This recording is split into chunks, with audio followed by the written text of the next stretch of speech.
स्वागत है दोस्तों आप सभी का आपके अपने यूट्यूब चैनल प्रयोग कर पर। दोस्तों आपको बता दें एसएसटी का पेपर जो होता है कल है, जो कि 50 नंबर का होता है। हर कोई ये बात जानता है ना। लेकिन कल के पेपर के लिए अहम प्रश्न कौन से हैं जो काफ़ी ज़्यादा इम्पोर्टेंट हैं, हम आपको बताएंगे। जिन प्रश्नों को आपको विशेष कर पढ़ के जाना है, जिन प्रश्नों को तो आप छोड़ ही नहीं सकते। सभी लोग प्रश्नों को नोट करेंगे या टिक लगा लेंगे। अगर आपके पास किताब है, इस वीडियो को देख रहे हैं तो किताब को ओपन कर लें और उन प्रश्नों में टिक लगाएं जो हम आपको बताएं। नंबर 1, आपको सारे युद्ध पढ़ के जाने हैं। पहला तो ये जितने युद्ध हैं, जैसे खानवा का युद्ध, घाघरा का युद्ध, पानीपत का युद्ध, चंदेरी का युद्ध, जितने भी युद्ध हैं यहाँ से आपका 1-2 प्रश्न कन्फर्म है हमारी तरफ से। युद्धों से 2 प्रश्न कन्फर्म है, चाहे वो ये पूछ लिया जाए किन के बीच लड़ा गया, चाहे आपसे ये पूछ लिया जाए किस सन में लड़ा गया, चाहे आपसे ये पूछ लिया जाए कि कौन विजयी हुआ। ठीक है, तो युद्ध आपको सारे तैयार करके जाने। 2 प्रश्न यहाँ से बनेंगे, सारे युद्ध आप कंफर्म है। ये प्रश्न यहाँ से आपसे आएगा, 100 नहीं 101% हम कह सकते हैं। ठीक है, शिवाजी का आप पूरा चरित्र चित्रण पढ़ लेना। अब आप कहेंगे सर कैसा चरित्र चित्रण, वो भी हम आपको बता दें। चरित्र चित्रण में ये हो सकता है कि शिवाजी का जन्म कब हुआ, शिवाजी का चरित्र चित्रण, शिवाजी का राज्याभिषेक कब हुआ, शिवाजी के गुरु कौन थे, शिवाजी के पिता का नाम क्या था, शिवाजी की माता का नाम क्या था, शिवाजी कहाँ के रहने वाले थे। ये चरित्र चित्रण आपको पढ़ना है। इस चरित्र चित्रण से आपके कई क्वेश्चन क्लियर होंगे। हो सकता है आपसे इतने पूछ दे शिवाजी के गुरु कौन थे, हो सकता है पूछ दे शिवाजी के दादा कौन थे, हो सकता है पूछ दे शिवाजी का राज्याभिषेक कहाँ हुआ, हो सकता है पूछ दे किस सन में हुआ, हो सकता है पूछ दे शिवाजी किस जगह के रहने वाले थे, हो सकता पूछ दे कि राजधानी कहाँ है। यानी हमने इसीलिए क्वेश्चन क्या लिखा है, शिवाजी का चरित्र चित्रण। बहुत अहम प्रश्न है। एक प्रश्न यहाँ से 100+1% आना है। चाहे शिवाजी की व्यवस्था, केंद्रीय व्यवस्था की बात कर दी जाए, केंद्रीय शासन व्यवस्था की विशेषताओं की बात कर दी जाए, यानी शिवाजी के बारे में आपको पूरा पढ़ना है। चाहे अपनी किताब से पढ़ें, चाहे गूगल पर डाल लें शिवाजी का चरित्र चित्रण और पूरा पढ़ लें।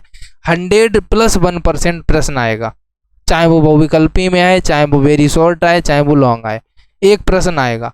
तो आपको शिवाजी का चरित्र चित्रण पढ़ना है। और हम ये नहीं कहते कि आप अलग अलग कई सारे प्रश्न पढ़ें, आप एक प्रश्न पढ़िए जिसमें पूरा चरित्र चित्रण आपको मिल जाए, वो पढ़िए। तीसरे प्रश्न की अगर हम बात करें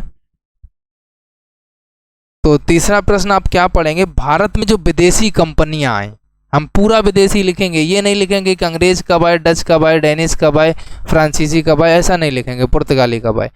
आप विदेशी कंपनियों का आगमन जो भारत में हुआ, आपको पूरा विदेशी कंपनियों का आगमन पढ़ना है। आपसे पूछ लिया जाए सबसे पहले कौन आया, आपसे पूछ लिया जाए कि किस सन में आए, आपसे पूछ लिया जाए अंग्रेजों ने शासन कब किया स्टार्ट, आपसे पूछ लिया जाए अंग्रेज किसके शासन में आए थे। यानी इस क्वेश्चन से आपको ये समझ में आ रहा होगा, विदेशी कंपनियों के बारे में आपको पूरा पढ़ना है।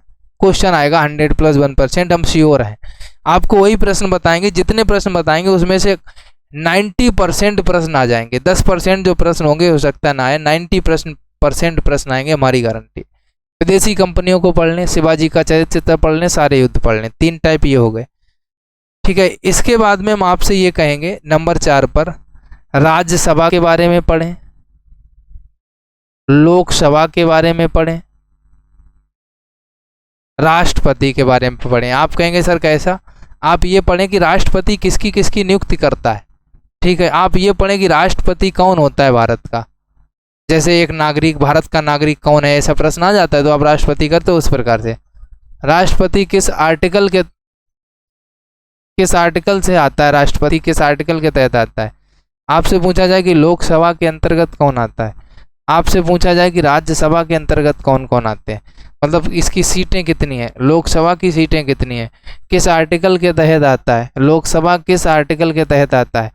ये सारी चीज़ें आपको याद रखनी है। राज्यसभा, लोकसभा और राष्ट्रपति के अंतर्गत जितनी भी चीज़ें आपसे पूछी जाएं। अगला आपको ये भी याद रखना है समवर्ती सूची,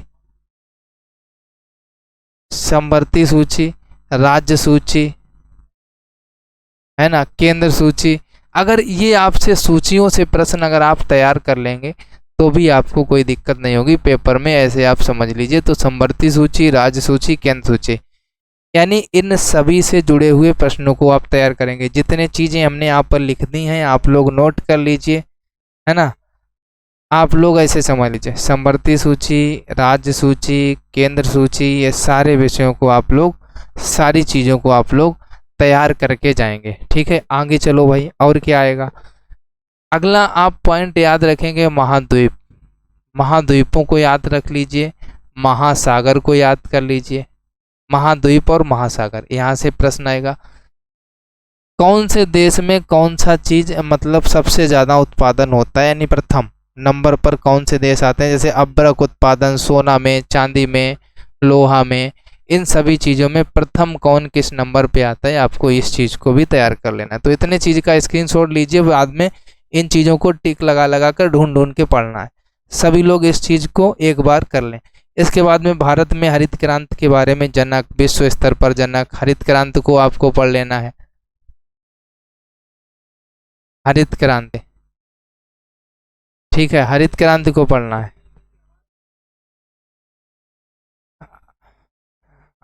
हरित क्रांति, ठीक है, आगे चलो। आगे देखो आपको और क्या क्या पढ़ना है। आपको पढ़ना है, देखो एक तो हम आपको बता दें, शाहजहां इम्पोर्टेंट है। आपको पढ़ना है शाहजहां के बारे में, शाहजहां के काल के बारे में।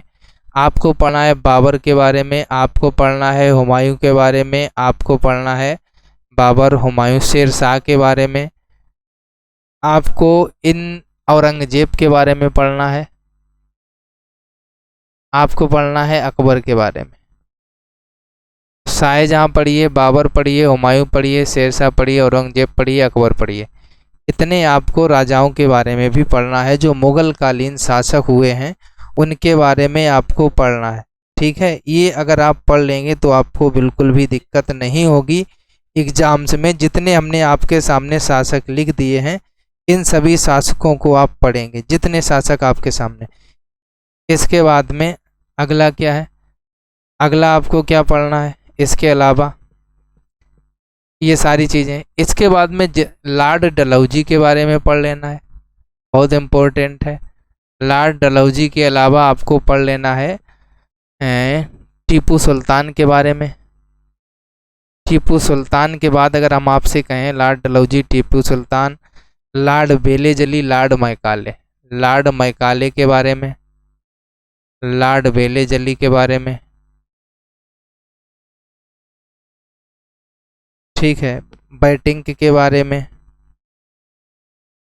इन के बारे में भी पढ़ लेना है, जो ये बहुत इंपॉर्टेंट है। Lord Dalhousie, Tipu Sultan, Lord Macaulay, Lord बेलेजली, बैटिंक हो गए, ये बहुत ज़्यादा इम्पोर्टेंट है, इसको तो आप पढ़ेंगे ही पढ़ेंगे। इसके बाद में जो संधियाँ हुई थी शासकों के बीच या अंग्रेज़ों के साथ, जिनके साथ में जो संधियाँ हुई, उन सारी संधियों को आपको पढ़ लेना है। ठीक है, जितने भी संधियाँ हुई, सारी संधियों को आप पढ़ेंगे। ठीक है, इसके बाद में जितने भी मामले होते हैं, मामले आप कहेंगे सर कैसे मामले, जो कोर्ट स्तर के मामले होते हैं, जैसे चाहे वो फौजदारी का हो, कोर्ट स्तर के, है ना, चाहे वो किसी की खेती से जुड़ा हुआ हो, लड़ाई झगड़े वाले मामले, इनमें अंतर पूछे जा सकते हैं। पंचवर्षीय योजनाओं को पढ़ लेना, पंचवर्षीय योजनाएं आपसे पूछी जा सकती हैं। ठीक है, इतनी चीज़ हो गई। स्क्रीनशॉट अगर लेना चाहें तो ले लें, जितनी चीज़ें हम आपको बताएं पढ़ना आपको उतनी चीज़ों के बारे में। ठीक है, जितने भी कर हैं, करों को पढ़ लेना, कर। ठीक है, कौन सा कर किसके द्वारा लगाया जाता है, कौन सा कर केंद्र सरकार का है, कौन सा कर राज्य सरकार का है, ये सारे कर। इसके बाद में मरुस्थल, ठीक है, मरुस्थल तो हमने लिखा ही नहीं, सारे मरुस्थलों को भी पढ़ना है, सारे मरुस्थल भी आप लोग पढ़ लेंगे।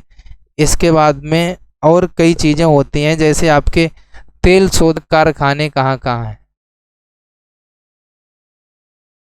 तेल शोधक, अगर तेल शोधक के बारे में बात करें हम, तो तेल शोधक कारखाने कहाँ कहाँ हैं, ये सारी चीज़ों को अगर आप लोग याद कर लेंगे तो आपको कोई दिक्कत नहीं होगी। बैंकों के प्रकार की अगर बात कर दी जाए तो ये भी क्वेश्चन तैयार कर लेना, बैंकों से जुड़ा हुआ क्वेश्चन आपसे पूछा जा सकता है, बैंकों के प्रकार।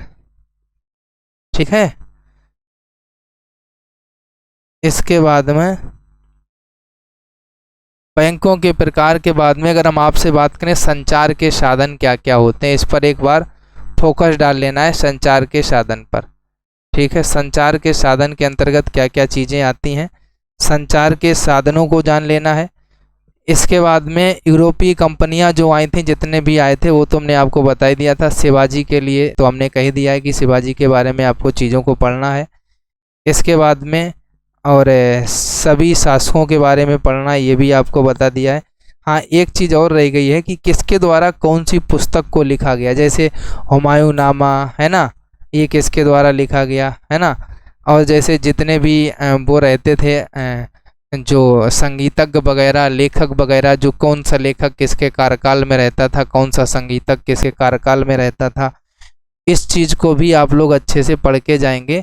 और कर्नाटक युद्ध हो गए, डुप्ले की नीति हो गई, प्लासी युद्ध, बक्सर युद्ध, इलाहाबाद की संधियाँ, इनको भी पढ़ के जाएंगे। ठीक है, वेरी इंपॉर्टेंट है। इतने प्रश्नों को अगर आप तैयार कर लेंगे, जितने टाइप के बताए, टिक लगा लीजिए, एक बार स्क्रीनशॉट कर लीजिए।